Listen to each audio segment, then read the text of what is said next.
up, everybody? My name's Todd Simmons, and tonight is special because we not only got a new video from Mr. Nightmare, but two from him.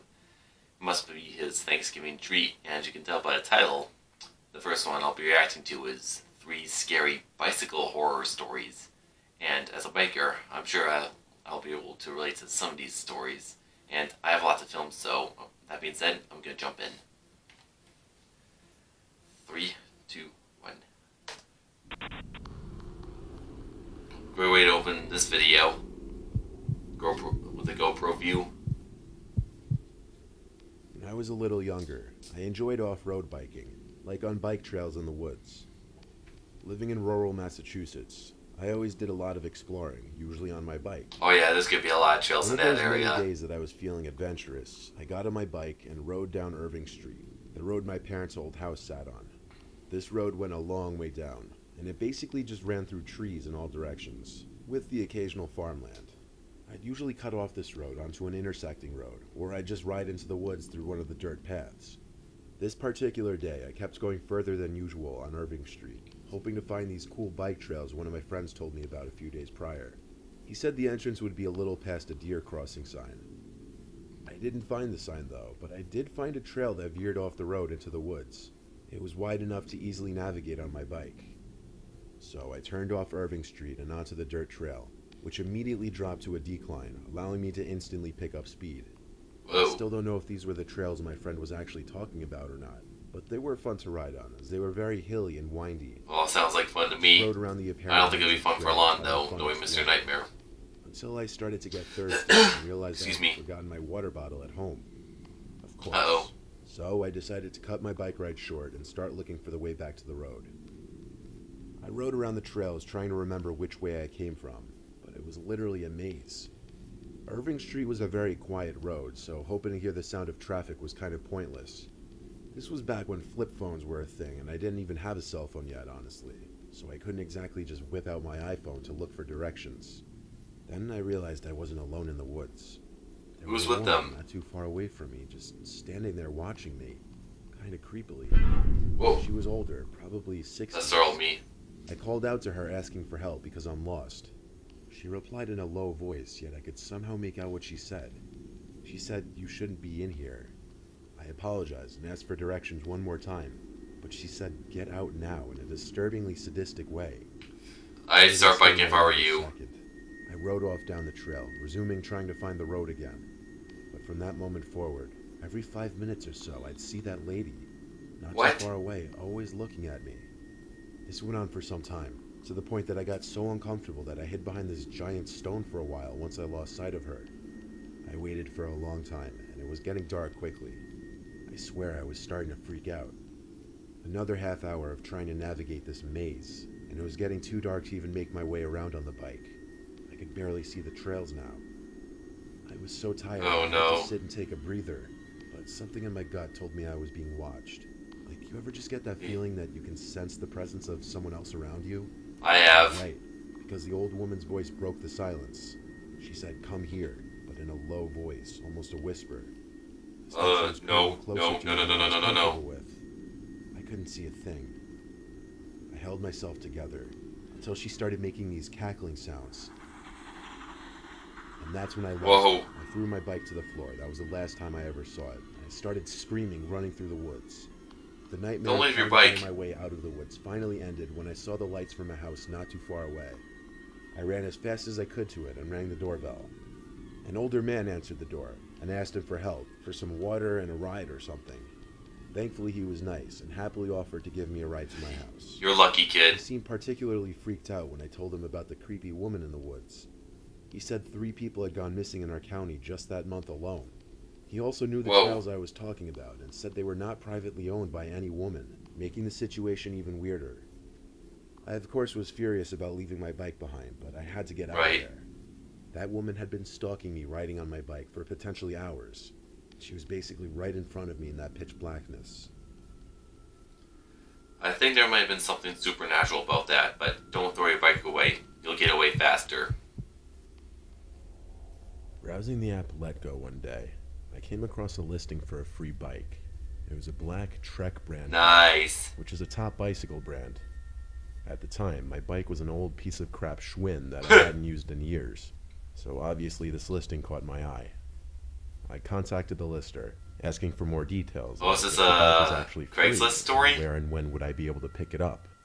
The lister responded relatively quickly, saying yes, it's for free, and said first come, first serve, but to hurry because a lot of people were contacting him. Whoa. I asked him for the location or address, and he sent me coordinates. That should have been my first red flag. Who sends coordinates? That's I weird. asked him, how am I supposed to track the coordinates? He said download an app on my phone. Then I asked, is there a nearby address you could just give me? He said not really, because he was keeping his address to himself for privacy reasons, and there weren't really any nearby notable locations. So he gave me a phone number to text him, told me his name was Gene, and we set a meet time of 6 p.m., as that worked for both of our schedules. I downloaded this GPS coordinates tracker app, and the coordinates led me on a 25-minute drive. As I got closer and there was nothing but woods on either side of me, I started to wonder where exactly these coordinates would be taking me. I was now 2 minutes away. I feel like I'm in the car. I was as far as I was going to get with my car. Exactly Excuse what me. I was worried about came true. I'd have to cut through the woods to get to these coordinates. I parked my car on the side of the road. I would never do Before heading that. into the Not woods worth like it. a clueless madman, I texted Gene saying I was parked on the side of a desolate road next to woods on either side, and that the app was pointing me in the direction of the woods. He replied back a minute later saying, yeah, this area is sketchy that way. It would probably be better if you just cut through the woods instead of looking for the trail. No, Follow the don't. direction it tells you. You'll find a huge clearing in the woods where I'm waiting with the bike. I already drove this far. I figured I might as well just see this through, even if I was finding this increasingly bizarre. I've heard enough Mr. Nightmare Started stories my to way not into do the that. woods, swiping twigs and leaves out of my way as I did my best to make it through the thick woods. I wasn't dressed for this at all, though. I did this for probably 4 minutes until I saw I was approaching the coordinates on my phone, but I didn't see any clearing in the woods ahead of me. Something wasn't right, so before going any further, I texted Gene again, saying I'm just about to be there, but can't see the clearing in the woods. I said maybe I have the wrong coordinates. A minute passed without an answer, so I tried to call him, but it went to voicemail after 1 ring. Then he texted back saying, I have bad service, I can't talk on the phone. I asked him where should I go, I think I'm lost. He didn't answer. I waited and waited, hoping he would. This but is gonna nothing. get bad. I can tell. After a couple more minutes, I called it quits. I started to feel like this was all fake from the start, and I was becoming paranoid of my surroundings. The sun was going down, so I hurried back in the direction I came. I thought I would be followed, but as I looked back behind me constantly, I didn't see anyone. I made it back to my car to make a shocking discovery. All 4 of my tires were slashed. Oh, no, no, no. Are those the real pictures? My body entered a fight or flight mode before even seeing who did this. I approached the door of the car, wondering if I should hide inside and lock the door, but as I looked into the car, I could see someone laying on the back floor hiding. I chose my flight response. So would All I. the way down the road, saying screw the piece of crap car. I heard my car door open and slam shut. When I turned around, I just briefly saw someone running into the woods. I took out my phone and of course called 911, asking them to please hurry to my location, that I'd be running down the road. 15 minutes or so later, a police car finally approached Oh, me thank with its God. lights on.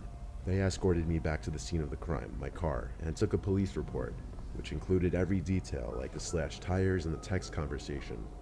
They accompanied me as I waited for my roadside assistance company to come and tow Well, my that's car. good. I was brought safely to a shop where they changed my tires on the spot. The only thing I worried about was that man Gene getting my license plate number and possibly tracking me with it. But to this day he hasn't. So I like to think I'm safe from that. Well, you have a cell phone, so maybe they can use that to track him.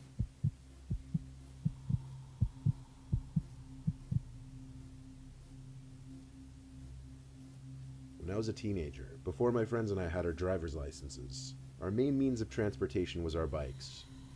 Our town isn't that big, and all of us live a short bike ride away conveniently.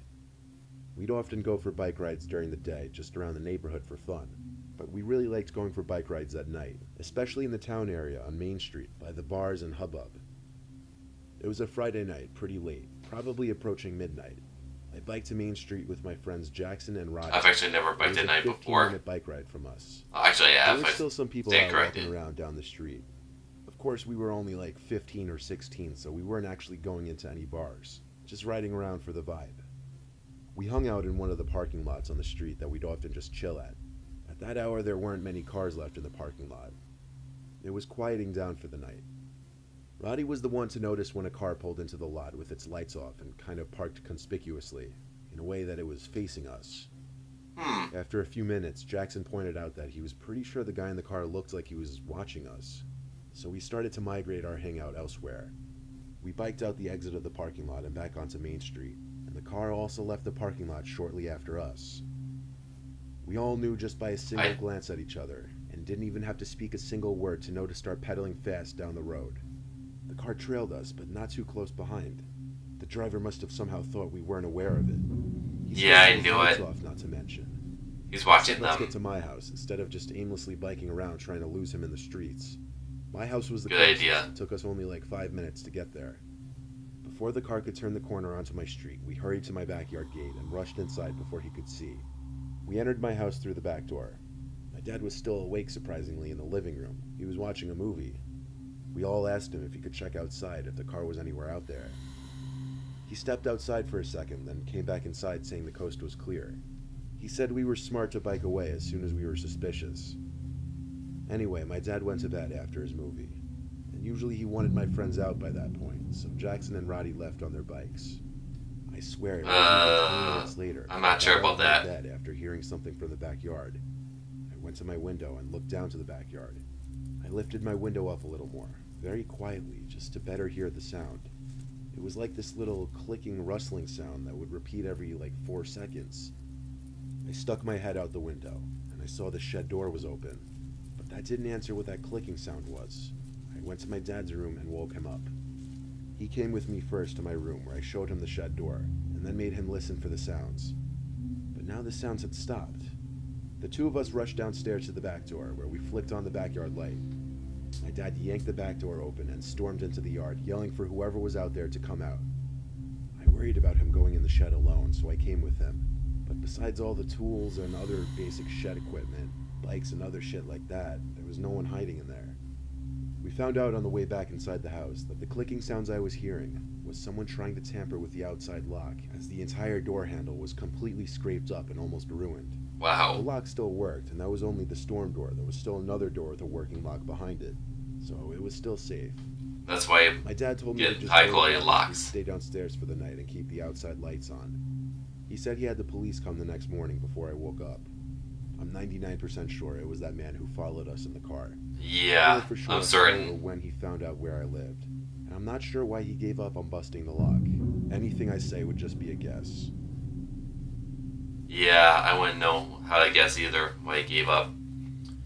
And as I know for the last story, I would have his friends go home in a car just for extra safety. And I usually say my favorite story and the creepiest story from this video, the creepiest story has to be the first one because, well, being alone in the woods with some crazy person, I mean, I found that actually disturbing, and I'd like to talk about this video more with you guys, but I have to make my reaction, excuse me, my reaction to the other Mr. Nightmare video, Unsolved Mysteries. Thank you for watching.